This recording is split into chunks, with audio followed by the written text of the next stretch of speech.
இன்றைய நாளுக்குரிய வார்த்தை, கர்த்தர் மேல் உன் பாரத்தை வைத்துவிடு, அவர் உன்னை ஆதரிப்பார், நீதிமானை ஒருபோதும் தளர ஓட்டார்.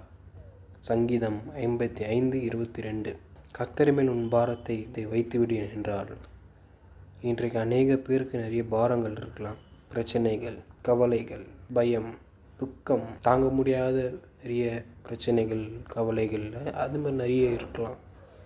அவங்களுக்கான வார்த்தை என்னன்னு பார்த்தீங்கன்னா, உங்கள் பாரத்தை நீங்கள் மட்டும் சுமக்காமல் தேவனிடத்தில் ஒப்பு கொடுங்க.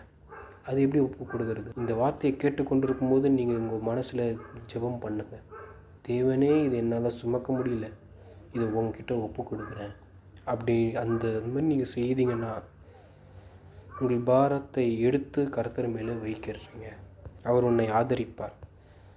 ஆதரிப்புன்னு என்றால் ஒரு சப்போர்ட். உங்கள் வாழ்க்கையில் அல்லது ஒரு சமாதானம் இல்லாமல் இருக்கலாம், உங்களுக்கு சமாதானத்தை கொடுப்பார். ஒரு சரியான வழி தெரியாமல் இருக்கலாம், உங்கள் வாழ்க்கையில் சரியான வழி அவர் காட்டுவார். நீதிமான் ஒருபோதும் தளர ஓட்டார். நீதிமான் என்றால் என்ன? ஆண்டவராக இயேசு கிறிஸ்துவ மூலமாக தெரிந்து கொண்டு கிறிஸ்தவத்தை நம்புகிறவர்கள். அப்போ எல்லாரும் தான். ஒருபோதும் தளர ஓட்டார். உங்கள் வாழ்க்கையில் நிறைய பாரங்கள் உங்களை அழுத்தும் போது, நம்மளால் சுமக்க முடியாமல் நம்ம தவித்து கொண்டிருக்கிறீர்களா? அவங்களுக்கான வார்த்தை தான் இது. சங்கீதம் 55:22. கர்த்தர் தாமே இந்த வார்த்தையை ஆசீர்வதிப்பார். ஆமென்.